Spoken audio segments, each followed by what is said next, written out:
Je m'appelle Guindia Pierre. Je m'appelle François Gaube.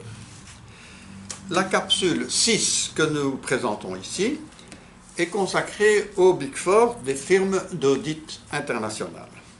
Elle est produite sous la responsabilité de Kairos Europe Wallonie-Bruxelles et elle se réfère à des contacts et collaborations dont vous pourrez prendre connaissance à la fin de cette capsule. Les précédentes capsules ont rappelé que l'évasion fiscale s'élève à 1000 milliards d'euros dérobés à chaque année aux citoyens de l'Union européenne. Soit en Belgique pour plus de 2000 euros par personne et par an. Autant d'argent qui n'est pas redistribué ni en services, enseignement et santé, ni en soutien aux allocations sociales. Autant d'argent qui est dérobé à la collectivité et à chacun, autant d'injustice fiscale. Cette capsule se veut un coup de projecteur sur l'industrie du conseil fiscal, les fisco-trafiquants qui l'organisent, mais en même temps pillent les États qu'ils conseillent. On les appelle les Big Four, puisqu'ils sont 4. Deloitte, KPMG, Ernst & Young et PricewaterhouseCoopers, souvent dénommés PwC. Les citoyens doivent apprendre à les connaître pour mieux les combattre et les démasquer, les dénoncer avec force à la mesure de leur violence. Voici maintenant brièvement présenter les questions que nous allons nous poser ici à propos des Big Four.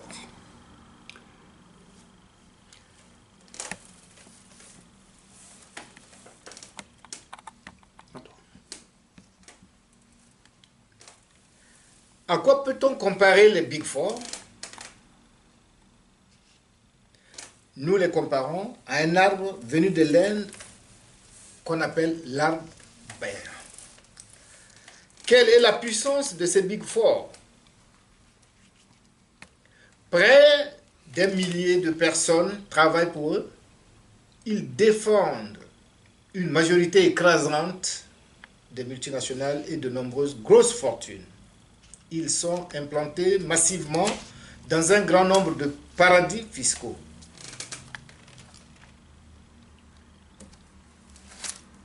Que font-ils? Au départ, ils établissent ou certifient la comptabilité des entreprises et des plus fortunés. C'est une profession très ancienne.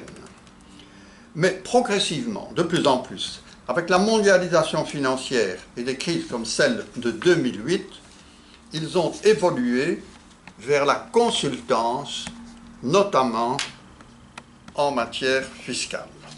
Ils sont à la source, au fond, des montages, souvent légaux, mais qui permettent d'échapper à l'impôt et qui font retomber celui-ci sur les épaules des plus faibles. D'une mission donc très respectée, de rigueur comptable, ils sont passés à la manipulation des comptes. Quelle est leur stratégie? Via le conseil et la consultance, une colonisation rampante de l'État.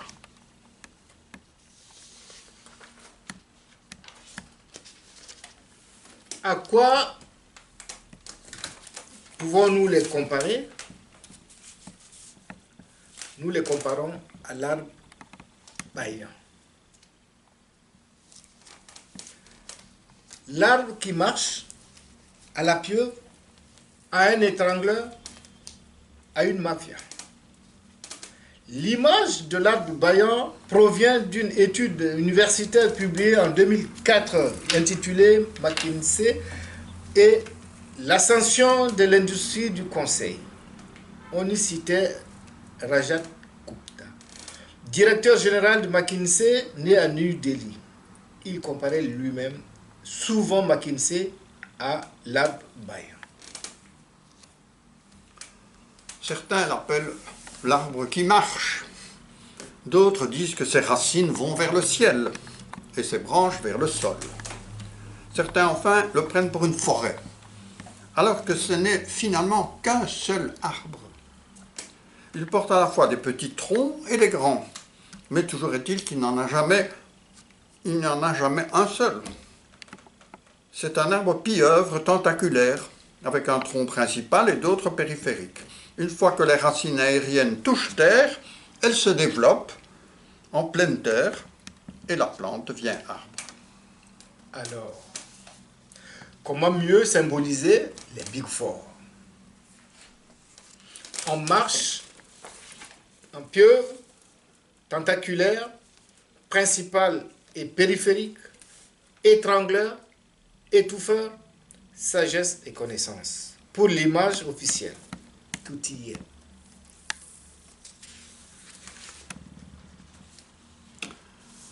La puissance des Big Four.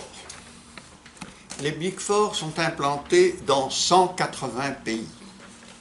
Ils se présentent comme des firmes mondialisées, même s'ils sont décentralisés.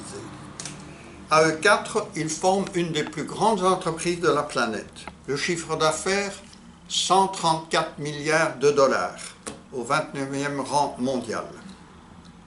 Et surtout, les effectifs, près d'1 million de personnes, 5e rang mondial. Des dizaines de milliers de clients, dont les plus grandes entreprises et les ultra et très riches particuliers, omniprésents dans les paradis fiscaux,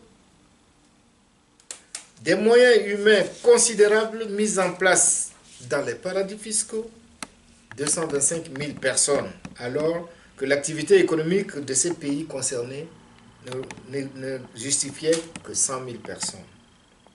Une surreprésentation, un sureffectif de 125 000 personnes dans les 40 paradis fiscaux étudiés. Une activité intense de conseil et de lobbying auprès des administrations publiques, des institutions, des gouvernements régionaux, nationaux et internationaux. Ils sont aussi parmi les entreprises les plus préférées des jeunes diplômés. 240 000 recrues annuellement. De plus petits cabinets d'audit prospèrent aussi. Tous anglo-saxons. Ils sont 6 à chasser à distance respectable du peloton de tête qui sont les Big Four. Ils sont certes significativement distancés, mais tous en progression en exerçant les mêmes métiers. Il s'agit de numéro 5, BDO, en numéro 6, RSM, en numéro 7, Grant Thornton, en numéro 8, Crowe Horwath, en numéro 9, Baker Tilly et en numéro 10, Nexia. À eux 6, avec un chiffre d'affaires de 27,3 milliards de dollars et un emploi de 250 000 personnes, ils forment, si l'on veut, un 5e des Big Four.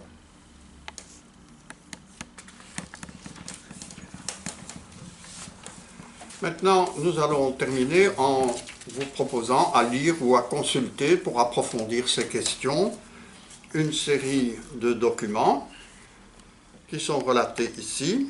En anglais, ce sont les travaux évidemment de M. Premsika, qui est professeur d'université à Essex, émérite, mais aussi à Sheffield. Ceux de Richard Murphy, professeur aussi à l'université à Londres, et Richard Brooks, journaliste d'investigation pour le Guardian, BBC, mais aussi iMagazine. En français, vous trouverez sur le site Kairos Europe le courrier de juin 2018 d'une vingtaine de pages sur la mondialisation et les Big Four, l'industrie de l'évasion fiscale. Ceci a été repris par le site du CADTM en juillet 2018. Et puis enfin, sur le site d'Attaque Bruxelles 2, un reportage sur le débat avec François Gauck, moi-même, et Christian Savestre, le 23 janvier 2018. À bientôt pour la suite sur la corruption, les procès, mais aussi les solutions. Au revoir.